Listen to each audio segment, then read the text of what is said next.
Hello, unique individual.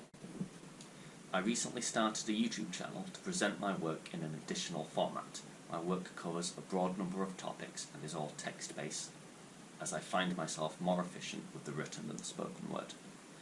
I put a lot of thought into both the username and banner message and wanted to discuss those here in relation to the immediate reasons that spurred the channel's development. I'll present the banner image now. Its message reads, black, white, and you.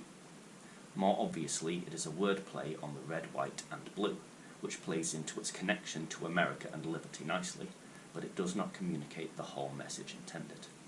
That the raising of the American flag represents the first true human opportunity for independence, individuality, and freedom. Further polarizing the colours of the flag to black and white attempts to illustrate the division that has often been created and utilised in political agendas worldwide. Only through polarizing the human perspective to convince us that we are not us, but a part of some single shared shade, can they convince us into conflict against some different and threatening colour. Difference and variety is not our enemy. It has never been. The problem has always been with men that must convince the rest of the world of what they are, to grant greater means of telling them what they then must be. You and me are somewhere in the middle of that polarised narrative, often being told there's something wrong with us if we don't pick a side.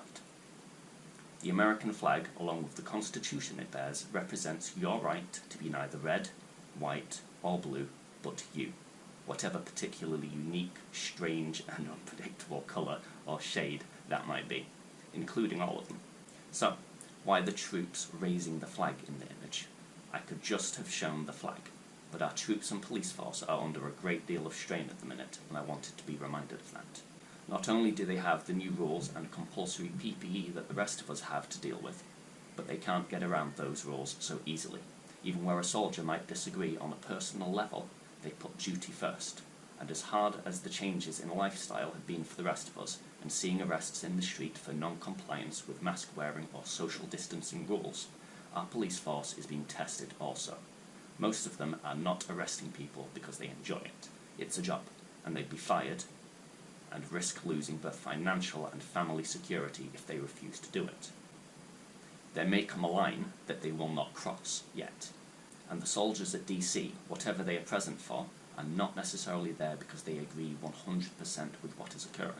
They're there to do their job, because they're willing to die to protect country, constitution, and law and order, just like patriots of the past in protection of their constitutional rights. The problem is not those carrying out a protective service. It has always been with those that would abuse the loyalty of police officer and soldier alike to serve agenda beyond the oath. I'd like to read a quote by Malcolm X here.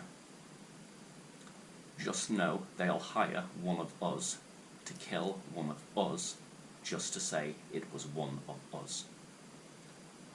I believe, and I might be wrong, that regardless of the words in any oath, soldiers are willing to die first and foremost to protect those they love, and the values that protect those they love.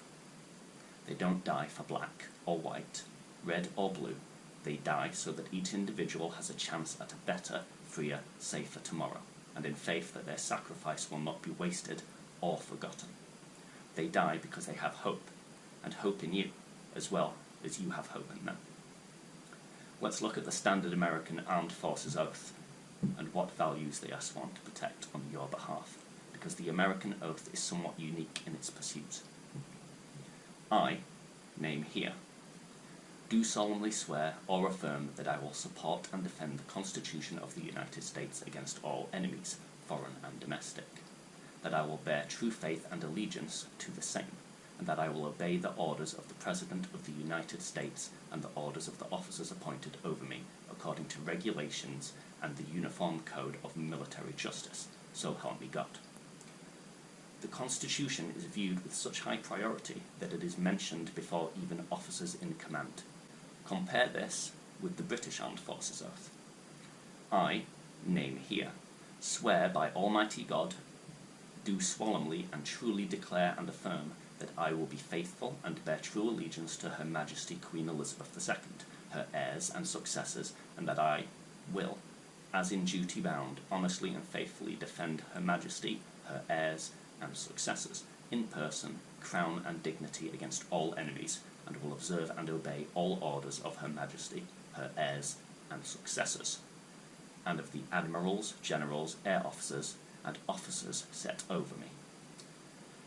Notice that the Queen comes first and is protected first, before individuals or values. And I'm not saying that that shouldn't be the case.